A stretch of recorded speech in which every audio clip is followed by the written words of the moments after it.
Okay, today we're going to be looking at some more proofs because, hey, proofs are fun and it's what we do. So today we're going to start out by just looking at a pretty straightforward one, and now since everything's all mixed up, we know these proofs can be coming just about any direction at all. So we've got all of our different choices: side, side, side, side, angle, side. Let's write these down: side, side, side, side, angle, side, angle, side, angle, angle, angle, side, and of course, good old HL and right triangles. So those are our different choices when it comes to deciding what to do and how to prove the triangle is congruent. Now, it says explain how you can use the information to prove that the hang glider parts are congruent. Given angle 1 congruent to angle 2, so let's go ahead and indicate that on our picture. Smartboard's being a little bit balky here. And angle RTQ, so that's this one, congruent to angle RTS, that's that one. All right, so given that, using that given, doing a very quick proof here, I think we can get to this.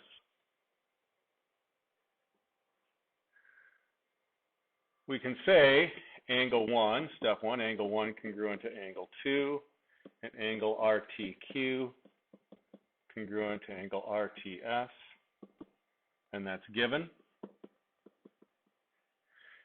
Pretty obvious here, since I've got the two angles, we're going to be going for angle, angle, side, or angle, side, angle, because I already have two angles. So side, side, side, side, angle, side, and HL are probably out. And we do have our lovely shared side here, RT. So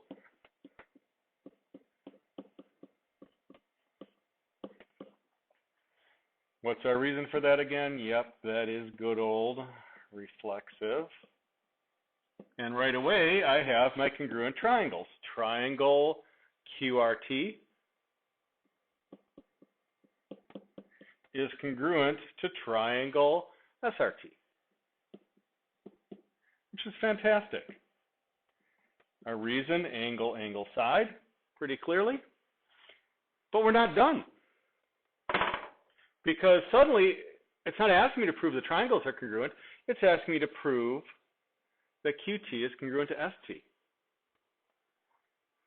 We're like, whoa, wait a minute. I thought we were proving congruent triangles here. Well, we are, and we did. We proved congruent triangles, but now we're taking things a step farther. So even though on today's proofs you aren't going to necessarily see prove triangle congruent to triangle, I still want you to always think about proving triangles congruent. That is your first task. It's just that after we've done this, we're going to add in a new step. Now, the dashed line I'm putting here is not part of the proof officially, but I'm just putting it there to show you that we still prove congruent triangles. Now, after we've proven the triangles are congruent, I can say that any other parts, any other pairs of corresponding parts that we didn't know about to this point must also be congruent, because once I have the whole triangles are congruent, now I get all the corresponding parts congruent, not just the ones I was able to find earlier, which were 3 pairs of corresponding parts, but if you go back to the first section, we had 6 pairs of corresponding parts in congruent triangles.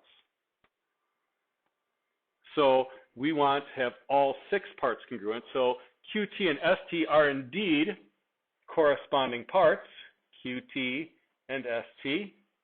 So we say, now that we know the triangles are congruent, the other remaining pairs of parts must also be congruent. Our reason for that,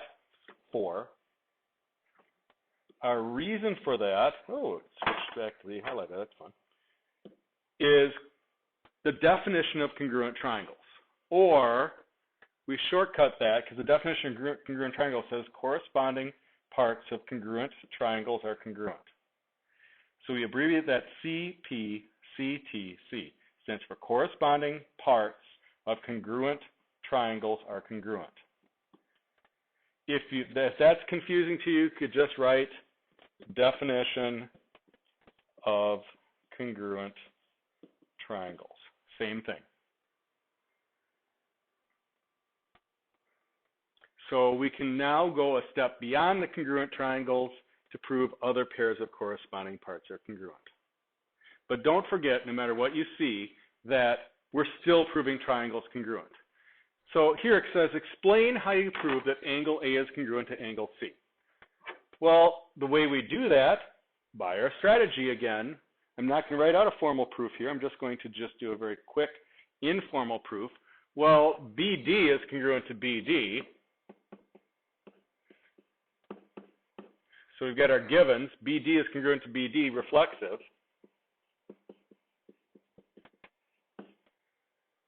So triangle ABD is congruent to triangle CBD by side, side, side. So once again, we're still starting by showing that the triangles are congruent.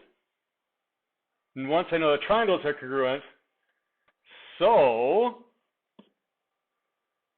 angle A must be congruent to angle C because the triangles are congruent.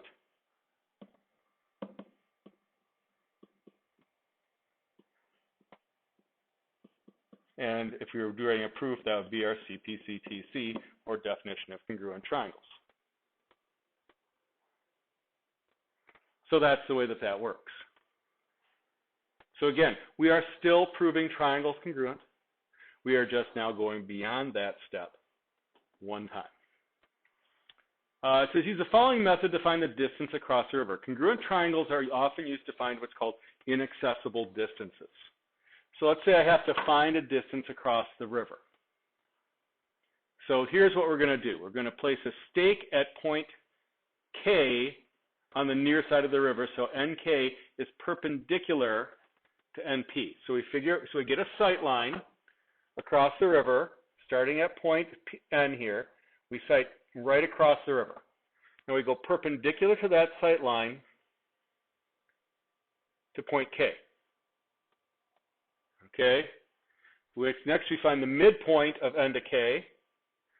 By finding the midpoint, we make, by definition, those two pieces exactly the same. And we go inland a distance so that we find the point that lines up with point P through M. So when I sight that line, those line up. My assertion is that these two triangles now must be congruent. Why? Well, it's fairly simple. If these two lines are both right angles here, if I have two right angles here, that means that these two lines, NP and LK, are parallel. If those are parallel lines, then I have congruent angles, or I also have the vertical angles here as well. I guess I don't need the parallel lines so much. I do have congruent angles here. These two angles are congruent. I have congruent segments here, and I have my vertical angles here, that these two angles are congruent.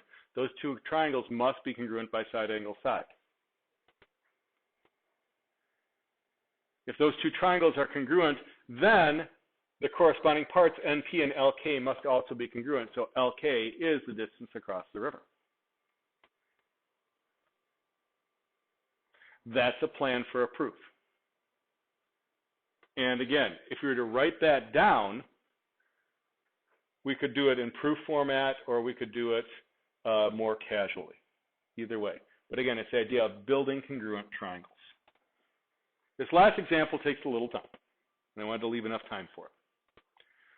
It says, using the given information, write a plan for a proof. Given angle 1 is congruent to angle 2, and angle 3 is congruent to angle 4, as indicated in the drawing, show that triangle BCE is congruent to triangle DCE. Now, when we look at this, we say, wait a minute, we're proving triangle BCE is congruent to triangle DCE. That's a little bit odd, because angle 3 and angle 4 have nothing to do with that, do they? So this is one of these proofs where we're going to have to go through maybe a couple sets of congruent triangles to get where we want to go.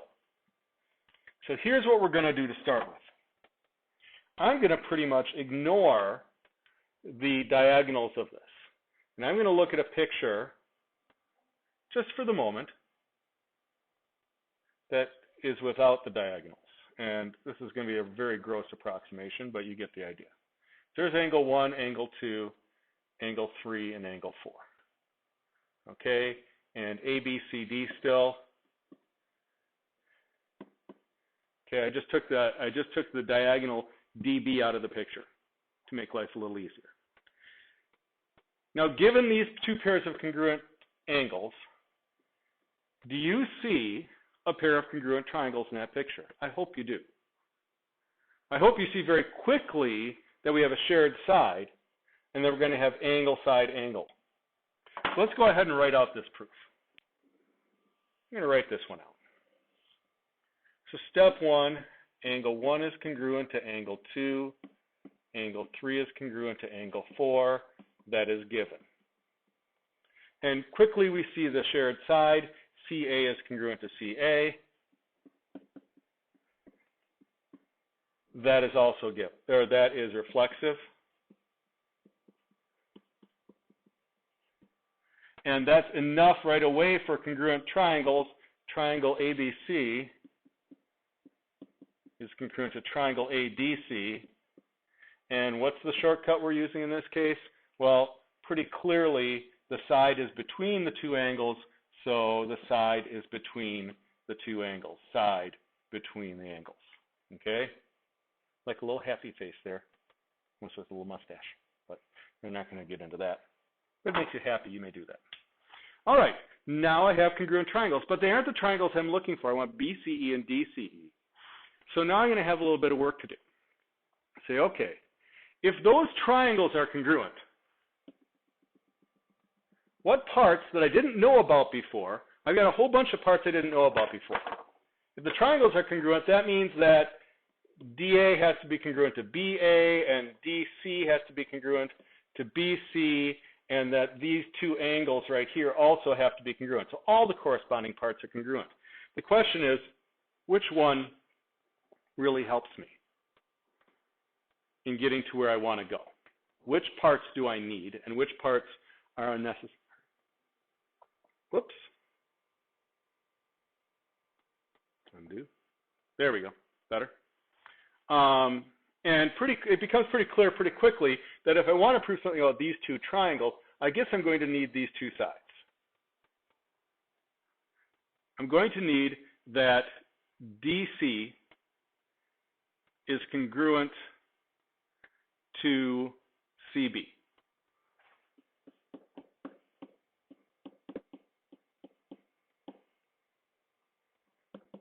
And that's corresponding parts of congruent triangles are congruent. Okay? Now let's go back to our original picture. I now have angle 1 is congruent to angle 2. I have DC is congruent to CB.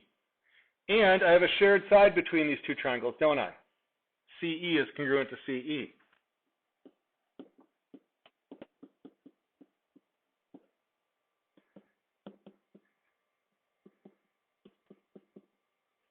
So now, combining the angle 1 congruent to angle 2 phrase, combining this phrase with this and this, I've now built a second pair of congruent triangles, haven't I?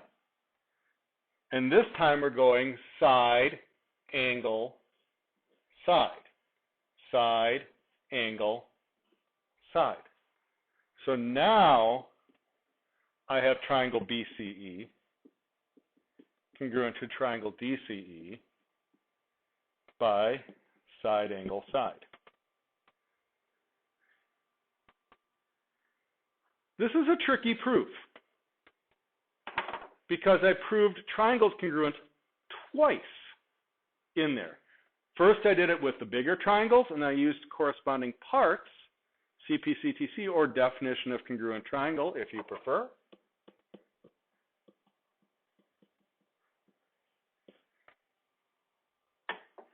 To prove another pair of parts congruent, and then prove another pair of triangles congruent. That's tricky. And some of you are going to be looking at that going, holy smokes, I didn't see that coming at all. Some of you are looking at that going, yeah, I get it, I see it. It's okay. You guys are going to be in different places.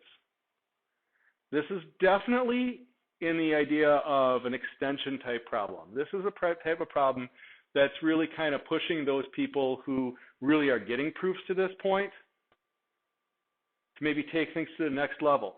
Some of you are clearly not ready for that type of a problem yet and are going to look at that and just be like, my head hurts.